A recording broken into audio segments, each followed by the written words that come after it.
You think you know this building, right? But its true story is actually hidden from plain sight. It's been called an iceberg, and for good reason.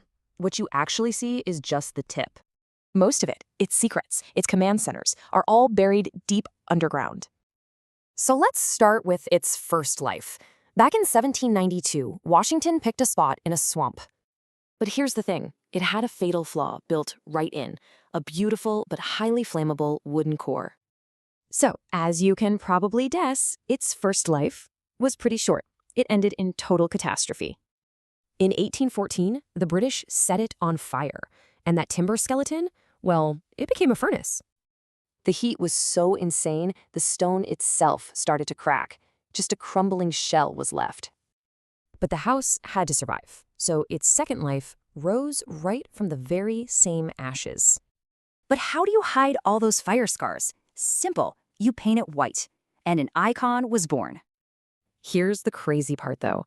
They rebuilt it with the exact same dangerous wood design.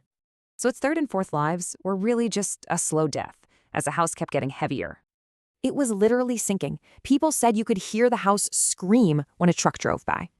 The final straw? A grand piano almost crashed right through the dining room floor. Seriously. And that was it. The White House was officially condemned, unsafe for anyone to live in. So they did something drastic. They completely gutted the inside, destroying 150 years of history. This was the beginning of its fifth life, building a brand new house inside the old stone shell. And this time, they built it right, anchored to bedrock with a steel and concrete skeleton. It went from a wooden house to an immortal fortress, designed to withstand almost anything. So you get this amazing result. It looks historic, but it's really built for the future. And that constant reinvention, that's the real story of the White House. So it's been reborn 5 times.